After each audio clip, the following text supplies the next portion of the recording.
बंदों को खबर दे दो, मेरे बंदों को आगाह कर दो, बता दो, अन्नी बेशक मैं अनल गफूर रहीम, अनल गफूर रहीम, मैं गुनाहों को माफ करने वाला हूँ, मैं बख्शनहार हूँ, मैं खताओं को दरगुजर करने वाला हूँ। मेरे बंदों को खबर दो, मैं रहम फरमाने वाला हूँ, करम नवाजी फरमाने वाला हूँ। और फरमाया वान्ना अज़ाबी हुवल अज़ाबुल अलीम, और साथ ये भी बात है कि बेशक मेरा अज़ाब वो दर्दनाक अज़ाब है। मैं बख्शनहार भी हूँ, मैं रहीम भी हूँ। रब फरमाता है मेरे बंदों को खबर दो, मैं करीम हूँ, 70 माओं से ज्यादा प्यार करने वाला तुम्हारा खुदा हूँ। मगर साथ ये भी है कि अगर कोई बख्शिश का तालिब ना हो, वअन्ना अज़ाबी हुवल अज़ाबुल अलीम, मेरा अज़ाब भी फिर दर्दनाक अज़ाब है। अगर मैं बख्शनहार हूँ तो मेरा अज़ाब भी बड़ा दर्दनाक अज़ाब है। अब यहाँ पर खौफ भी दिलाया जा रहा है और उम्मीद भी दिलाई जा रही है। अब ईमान किस चीज का नाम है? ईमान इसी चीज का नाम है। खौफ और उम्मीद की दरमियानी कैफियत को ही ईमान कहा जाता है। उसके अजाब से खौफ रखना और उसकी जन्नत की उम्मीद रखना, इसी को ईमान कहा जाता है। अब सुनिए, बाज़ दफा हालात ऐसे होते हैं कि इंसान गुनाहों की वजह से इतना मायूस हो जाता है कि उसे बख्शिश की कोई भी किरण नजर नहीं आती। इंसान इतने गुनाह कर लेता है कि वो समझता है अब मेरी बख्शिश मुमकिन नहीं। वो फिर परेशान होकर पुकारता है, धाड़े मारता है, अर्ज गुजारी करता है, पुकारना शुरू कर देता है। क्या कहता है? मैं हलाक हो गया, मैं बर्बाद हो गया, मैंने गुनाह कर लिया, मुझसे गुनाह सरजद हो गया। कई दफा ये मायूसी भी उसे फिर सरकशी की तरफ ले जाती है, सरकश बना देती है। वो जब गुनाह करके बाद में वो कहता है मैं बर्बाद हो गया, इतने गुनाह, मैंने इतनी सरकशियां की, इतनी नाफरमानियां अल्लाह की, मेरी बख्शिश कैसे होगी? हालात ऐसे बन जाते हैं। जब फिर ये सोच उसके अंदर पैदा होती है कि मेरी बख्शिश कैसे होगी, फिर वो सरकशी पर उतर आता है, ज्यादा गुनाह करता है, वो फिर गुनाहों का इर्तिकाब करने लगता है और वो बड़ा बेबाक हो जाता है इस रास्ते में। मगर अल्लाह ऐसे गिरते हुओं को अपनी रहमत का सहारा देता है। गुनाहों की दलदल में फंस चुके हो तो अल्लाह रहमत इलाही का सहारा देता है। अगर कोई शख्स बेबाकी से गुनाह कर रहा था, ख्याल यह है कि मेरी बख्शिश कैसे होगी, उस गिरते हुए को रब अपनी रहमत का सहारा देगा। ठीक है, रब फरमाता है तू गुनाहगार है, सयाकार है, तुझसे बदकारी हो गई, मगर ये तो देख कि तेरा खालिक कौन है। ठीक है, तुझसे गुनाह सरजद हो गया, मगर ये तो देख तेरा मालिक कौन है। ठीक है, तेरे से गुनाह सरजद हो गया, तू गुनाहगार ठहरा, मेरी इबादत से गाफिल रहा, तिलावत कुरान से गाफिल रहा, नाफरमानी हो गई, मगर ये तो देखना तुझे पैदा किसने किया है, तेरी निस्बत किसकी तरफ है, तेरा मालिक कौन है। वो तो बड़ा ही गफूर और रहीम है, उसकी शान तो ये है, नब्बी इबादी अन्नी अनल गफूर रहीम, अनल गफूर रहीम। ऐ महबूब खबर दो मेरे बंदों को, जब तक वो बख्शिश के तालिब होंगे मैं उनके सारे गुनाहों को माफ फरमा दूंगा। कोई बख्शिश का तालिब हो सरकशी पर न उतरे, अगर उतर भी जाए मगर निस्बत देखो कि वो तुम्हारा मालिक है, उसने तुम्हें पैदा किया, वो बख्शनहार है, उसका ऐलान है अनल गफूर रहीम। सरकशी पर भी उतर आए हो, मैं तुम्हारा मालिक हूँ, खालिक हूँ, तुम्हें रहमत का सहारा देकर तुम्हें जन्नत का हकदार बना दूंगा। पता चला अमाल, अफ़आल, अक़वाल, अहवाल, तमाम जिंदगी के शब और रोज हमें इसी तरफ लेकर जाते हैं कि रहमत इलाही अगर तुम्हारे दामन में आ जाएगी तुम्हारा बेड़ा पार हो जाएगा। तुम ये देखो कि तुम बंदे किसके हो। रहमत और बख्शिश तुम्हें अपनी आगोश में लेकर तुम्हें जन्नत का हकदार बनाएगी। जब तुमने गुनाह कर लिए होंगे, बख्शिश के तालिब हो जाओगे। रब फरमाता है मेरा अजाब तो बड़ा सख्त है, मगर अनल गफूर रहीम, तालिब तुम बन जाना, मैं सारे माफ फरमा दूंगा। नब्बी इबादी अन्नी अनल गफूरुर रहीम। रब फरमाता है मैं बख्शनहार हूं, मेरा अज़ाब भी बड़ा सख्त है। इस आयत करीमा का शान नज़ूल समात फरमाए। नबी अलैहिस्सलाम ने फरमाया, आका अपने हुजरे मुबारक से बाहर तशरीफ लाए, सहाबा इकराम मुस्कुरा रहे थे, मस्जिद नबी शरीफ का माहौल था। ये रब फरमा रहा है ना मैं बख्शनहार हूं, गुनाहों को माफ फरमाने वाला हूं, मेरा अज़ाब भी बड़ा सख्त है। इस आयत का शान नज़ूल ये है कि नबी अलैहिस्सलाम अपने हुजरे से निकले, देखा सहाबा इकराम की एक जमात है और वो मुस्कुरा रहे हैं, सहाबा मुस्कुरा रहे हैं। तो उस वक्त नबी अलैहिस्सलाम ने इरशाद फरमाया, क्या तुम्हें आखिरत की फिक्र नहीं? दोज़ख तो तुम्हारे सामने है, कुरान की आयत तो तुम्हारे सामने है, डरो अल्लाह से, क्यों मुस्कुरा रहे हो? अपनी आखिरत की फिक्र करो। तो इस पर ये आयत नाजिल हुई, ऐ महबूब मेरे बंदों को खबर दो कि बेशक मैं बख्शनहार हूँ, जो बख्शिश का तालिब होगा मैं सारी माफ फरमा दूंगा। बस आखिरत की फिक्र अपने अंदर रखना, दोज़ख के मामलात कुरानी आयत का नूर अपने दामन में समेट लेना। तो इस पर जिब्रील अमीन हाजिर होकर अर्ज़ करते हैं, आका रब का फरमान है, नब्बी इबादी अन्नी अनल गफूरुर रहीम व अन्ना अज़ाबी हुवल अज़ाबुल अलीम। दर्दनाक अज़ाब है रब का। 5 किस्म के अज़ाब कुरान में है और दीगर अहादीस में भी मिलते हैं, मगर रब फरमाता है जो बख्शिश का तालिब होगा ना, कुरानी आयत का नूर अपने दामन में समेट लेगा, गिरता हुआ शख्स, गिरता हुआ मेरा बंदा मायूसी का आलम गिड़गिड़ा कर मुझसे माफी मांग लेगा ना, मैं उसके हिसाब नहीं दूंगा कि तूने इतनी ये भी नाफरमानी की है, ये भी नाफरमानी की है। जो तालिब जो बन गया, आहुजारियां जो कर ली, शर्मिंदा जो हो गया, नादिम जो हो गया, अश्कबारी जो कर ली, तो रब फरमाते हैं अनल गफूरुर रहीम, मैं तो है ही बख्शनहार हूं। गुनाह कर बैठे हो, शर्मिंदा हो जाना, डटना ना, रब फरमाता है मैं सारे माफ फरमा दूंगा। अब इस पर कुरान के बाद अहादीस नबविया का नूर अपने दामन में समेटिए। महबूब कौनैन सल्लल्लाहु अलैहि वसल्लम फरमाते हैं, अल्लाह ने जिस रोज रहमत को पैदा फरमाया ना, जिस रोज से इस दुनिया को तख्लीक किया और रहमत को पैदा फरमाया, उसके 100 हिस्से बनाए, 99 हिस्से 99 हिस्से रब ने अपने पास रखे, एक हिस्सा दुनिया में बेच दिया। पता चला दोज़ख से हमें खौफ करना चाहिए और जन्नत की उम्मीद रखनी चाहिए। कोई गुनाहगार हो, सियाकार हो, बदकार हो, उसे रब का ये पैगाम सुनाओ, नब्बी इबादी अन्नी अनल गफूरुर रहीम। रब फरमाता है सोने मेरे बंदियां नु कह दे मैं ते बख्शनहार रब हां। और उम्मीद और खौफ की दरमियानी कफियत को ही ईमान कहा जाता है। अल्लाह रब्बुल इज्जत ने लोहे महफूज पर लिख दिया कि मेरी रहमत मेरे गजब पर गलबा कर गई है, सबकत ले गई है। मेरी रहमत बड़ी ही वसी है, मेरे गजब पर मेरी रहमत गालिब आ गई, मेरी रहमत मेरे गजब पर सबकत ले गई। रहमत से हिस्सा और गजब से महफूज की दुआ करते रहना ही ईमान है। रहमत की उम्मीद रखो, तलब रखो कि अल्लाह बख्शनहार है, गुनाहों को मुआफ करेगा। सरकशी ना करो, राहे हदायत पर आओ, सिराते मुस्तकीम पर आओ, तिलावत कुरान करो, विर्द वज़ाइफ करने के बाद भी इस्तिगफार करो। आका फरमाते हैं मैं 100 मरतबा रोजाना इस्तिगफार करता हूँ। नबी मासूम होता है लोगों, नबी मासूम होता है।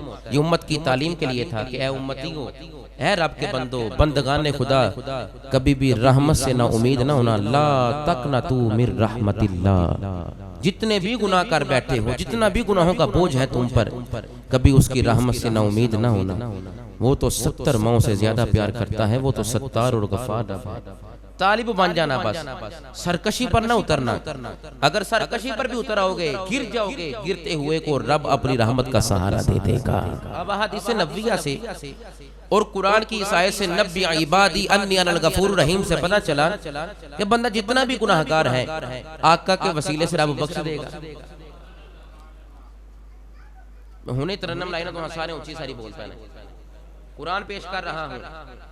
फरमाया नब्बी इबादी अन्नी अनल गफूरुर रहीम, मेरे बंदों को ये पैगाम सुना दो ऐ महबूब जो बख्शिश का तालिब होगा, जो गुनाहगार है उसको मेरा पैगाम सुनाओ, जो गिरा हुआ है, जो पस्तियों में है, जवाल से उरूज से जवाल की तरफ है, जवाल का शिकार है, कोई राह नजर नहीं आ रहा, मायूसी का आलम है और अपने गुनाहों में वो डूबा हुआ है और सरकशी के रास्ते पर चला हुआ है, उस मेरे बंदे को इबादी, उस मेरे बंदे को पैगाम सुनाओ कि रब तो माफ फरमाने वाला है। उसी बंदे को पैगाम सुनाओ कि जो उम्मीद को खत्म किए हुए है उसे कहो जन्नत की उम्मीद रखो, जहन्नम से डरते रहो, इसी को ईमान कहा जाता है। अब अल्लाह रब्बुल इज्जत ने लोहे महफूज पर ये लिख दिया था, तो अब पता चला कि अल्लाह की रहमत बड़ी वसी है। कुरान की आयत से, अहदीस से नबिया से पता चला अल्लाह की रहमत बड़ी, बोलिए सारे बोलो, मेरी तरफ देखिए, अल्लाह की रहमत बड़ी वसी है। अब ये रहमत के दरवाजे किस पर खुलते हैं? रहमत इलाही का हकदार कौन बनता है? रहमत इलाही किसके दामन में आती है? रहमत इलाही से हिस्सा किसको मिलता है? अब समाप्त कीजिए। पहली चीज, अल्लाहु अकबर कबीरा, हम इन चीजों से दूर हैं। रहमत इलाही कैसे नसीब होती है, किसको नसीब होती है? रहमत के दरवाजे किस पर खुलते हैं? फरमाया जो मखलूक पर रहम करता है अल्लाह रहमत भी उसे अता फरमाता है। जो मखलूक पर रहम करता है, नरमी करता है, अल्लाह उस पर रहमतों के दरवाजे खोल देता है। दूसरी चीज फरमाया अल्लाह ऐसे शख्स पर रहम नहीं करता जो मखलूक पर रहम नहीं करता। जो मखलूक पर रहम ना करे अल्लाह रहमत का दरवाजा उसके लिए नहीं खोलता। अपने अंदाजे हयात की तरफ गौर करें कि हम कितने लोगों के लिए रहीम और शफीक हैं। तीसरी चीज फरमाया अल्लाह ऐसे शख्स के गुनाह नहीं बख्शता जो दूसरों की खताओं को माफ नहीं करता, दूसरों की गलतियों को दरगुजर नहीं करता, अल्लाह उसको रहमत नहीं अता फरमाएगा। चौथी चीज, अल्लाह ऐसे बंदे की तौबा भी कबूल नहीं करता जो दूसरों की तौबा की परवाह नहीं करता। अगर कोई शख्स सिद्ध के दिल से मुआफी मांगता है अल्लाह से, फिर बाद में नमाज तो वो ये शख्स उसको देखने वाला ये कहता है तू तो बड़ा पुराना पापी से, तेरी तौबा किवें कबूल हो गई? फरमाया नहीं, जो दूसरों की तौबा, अल्लाह ऐसे बंदे की तौबा ही कबूल नहीं करता जो दूसरे बंदे की तौबा की परवाह नहीं करता।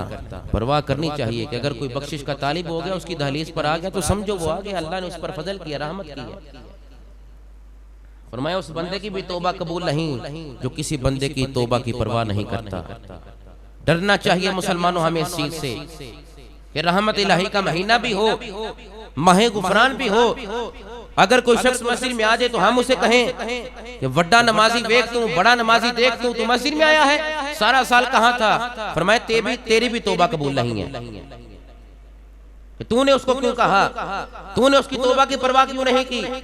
वो तो रब की दहलीज की तरफ आया था, तू बेपरवाही से बोलने लगा कि तू मस्जिद कैसे आ गया? फरमाया ऐसा ना करना, ऐसे बंदे की तौबा खुद भी कबूल नहीं फरमाता। पांचवी चीज फरमाया रहमत कैसे नसीब होती है?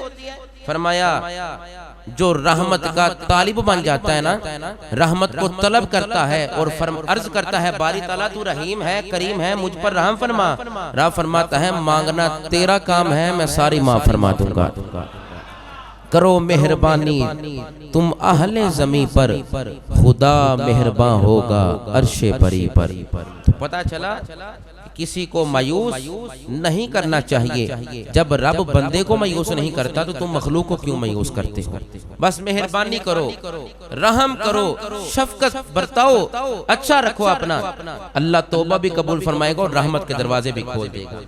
इमाम हसन बसरी फरमाते हैं कि अल्लाह रब्बुल इज्जत ने वही की आदम अलैहिस्सलाम पर कि चार चीजें ऐसी हैं जो तेरी और तेरी औलाद के लिए भलाई का सबब बन सकती हैं।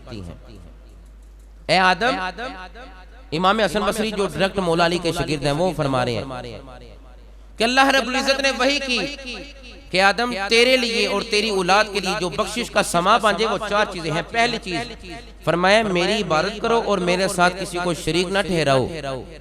मेरी इबादत करो, मेरे साथ किसी को शरीक न ठहराओ। रहमत के सबब में से ये पहला सबब है।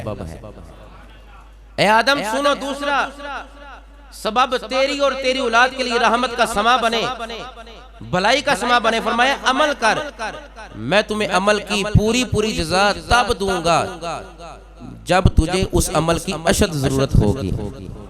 ये रहमत इलाही नहीं तो क्या है, ये उसकी करम नवाजी नहीं तो क्या है। बंदगाने खुदा तवज्जो कीजिए। तीसरा सबब फरमाया, ए आदम तुझे और तेरी औलाद को रहमत नसीब होगी, भलाई का सबब बन जाएगी। फरमाया दुआ करना तेरा काम है, दुआ की कबूलियत में अर्शों वाला खुदा कर लूंगा, बस दुआ करना हमारा काम है। फरमाया उजीब दावत दाई इज़ा दान, जब भी कोई मुझसे दुआ करे, कोई भी पुकारे, मैं तब ही उसकी दुआ को कबूल फरमा लूंगा।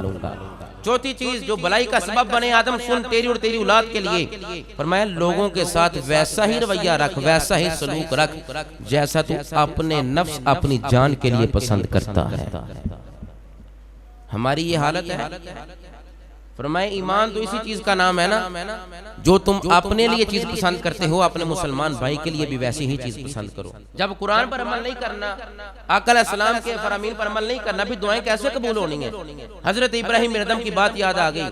आज आप भी कहते हैं, शिकवा करते हैं कि हमारी दुआ कबूल नहीं होती है। कि शिकवा ये दुआ कबूल नहीं होती। हजरत जी दुआ कीजिए हमारे लिए, मौलवी साहब, हाफिज साहब, कारी साहब, मौलाना दुआ कीजिए, अल्लाह मेरा फुला काम कर दे, हाजतें पूरी नहीं हो रही। ये है कि नहीं हमारे मुआशरे में? बताएं, है ना हमारे मुआशरे में कि हमारी इल्तिजा कबूल नहीं हो रही, हमारा दामन भलाई से खाली। हजरत जी दुआ कीजिए, अल्लाह कोई रहमत का करम फरमा दे, हम पर करम फरमा दे, रहमत का दरवाजा खोल दे। फरमाए रहमत ऐसे नहीं नसीब होती, रहमत इलाही का तालिब बनना है तो समझो, पहले सीखो। हजरत इब्राहिम बिन अदम, आपके पास ऐसे ही शख्स आया, कहने लगा, अर्ज करता है हुजूर दुआ कबूल नहीं हो रही, हाजत पूरी नहीं हो रही, बड़ा ही परेशान हूँ, हालात बड़े ही मेरे अबतर हैं, मुफलिसी का आलम है, रिज़्क़ की वजह से परेशान हूँ, औलाद की वजह से परेशान हूँ, मेरी दुआ नहीं कबूल हो रही। आप फरमाने लगे, हजरत इब्राहिम बिन फरमाने लगे, दुआ तुम्हारी कैसे कबूल हो? अल्लाह को रब मानते हो, हुक्म नहीं मानते उसका। माहे गुफरान है लोगो, ये माहे सयाम है लोगो, बंदगाने खुदा तवज्जो कीजिए। हजरत इब्राहिम बिन अदम फरमाने लगे, नबी अलैहिस्सलाम को अपना नबी मानते हो, रहबर मानते हो, पेशवा मानते हो, आका मानते हो, मगर बताए हुए रास्ते पर नहीं चलते, बताओ तेरी हाजत कैसे कबूल हो? आज तू मेरे पास ये मायूसी का आलम लेकर आने वाला। बंदगाने खुदा में से एक बंदे को मुखातिब करके फरमाने लगे, कुरान हक किताब है, आका अलैहिस्सलाम तुम्हारे नबी हैं। फरमाया कुरान पर अमल नहीं करते, बताओ तुम्हारी हाजतें कैसे कबूल की जाएं? फरमाने लगे, अच्छा तेरी हाजत नहीं कबूल हो रही, तेरा दामन भलाई से खाली है, तेरी आस उम्मीद पूरी नहीं हो रही, तो सुन, शैतान को दुश्मन समझते हो, शैतान लाइन है, मक्कार है, और अल्लाह से उसने वादा किया मैं तेरे बंदों को वर्गलाऊंगा, मगर रब ने फरमाया नेको कानों को नहीं वर्गला सकता। उसने वादा किया था कि मैं जरूर वर्गलाऊंगा। आप फरमाने के शैतान तुम्हारा खुला दुश्मन है, फिर भी तुम उसके बताए हुए रास्ते पर चलते हो, बताओ तुम्हारी दुआएं कैसे कबूल होंगी? तो हमारा दामन ही भलाई से खाली हो, तो बताओ हमारी दुआ कबूल होगी, हमारी इबादत कबूल होगी, माहे गुफरान का फायदा होगा? हाँ, फायदा उसे होगा जो रहमत का तालिब और बख्शिश का तालिब होगा। मुहाजिरीन का एक काफिला आया हुजूर की बारगाह में, फुकरा सहाबा इकराम ने एक बंदे को कासिद बनाकर नबी अलैहिस्सलाम की बारगाह में अर्ज़ो मारूज़ात की। आका अलैहिस्सलाम की बारगाह में वो कासिद आया, फुकरा मुहाजिरीन का, फुकरा सहाबा का, क्या का अमीर सहाबा इकराम, अगनिया सहाबा इकराम नमाज भी पढ़ते हैं, हम भी नमाज पढ़ते हैं। कासिद ने आकर अर्ज किया, का वो फुकरा सहाबा इकराम अर्ज करते हैं आपकी बारगाह में कि वो भी रोजे रखते हैं, हम भी रोजे रखते हैं, वो अमीर हैं, वो ज़कात देते हैं, उनके वो साहिब निसाब हैं, मगर हम अल्लाह की राह में कुछ खर्च नहीं करते, हमारे पास दिरमो दिनार नहीं है, अशरफियां नहीं है, मालो मता नहीं हमारे पास, हम फकीर हैं। जब एक साइल की हुजूर ने ये बात सुनी ना, वो उस कासिद की कि फुकरा सहाबा ये कह रहे हैं कि वो भी नमाजें पढ़ते हैं, हम भी नमाजें, वो भी रोजे रखते हैं, हम भी रोजे, वो भी अमीर, हम गरीब, वो ज़कात देते हैं, साहिब निसाब है, वो अल्लाह की राह में खर्च करते हैं, हम नहीं खर्च कर सकते। तो आका अलैहिस्सलाम ने पता क्या इरशाद फरमाया? फरमाया जाओ वापस जाकर उनको मेरा फरमान सुनाओ। अल्लाह ने फुकरा के लिए 3 इनामात रखे हैं जो उमरा के लिए नहीं रखे। फरमाया पहली बात सुनो, फुकरा सहाबा को जाकर मेरा पैगाम सुनाओ, अल्लाह ने जन्नत में तुम्हारे लिए सुरख याकूत का महल तैयार कर रखा है। अहले जन्नत को उसे ऐसे देखेंगे जैसे जमीन वाले अहले जमीन सितारों को देखते हैं। ऐ फुकरा सहाबा, अगर तुम खर्च नहीं ना कर सकते, अगर इसी हालत पर तुम सब्र करते रहो, तो दूसरी फजीलत अल्लाह ने तुम्हारे लिए ये रखी है कि गरीब लोग अगनिया से 500 साल पहले जन्नत में दाखिल कर दिए जाएंगे।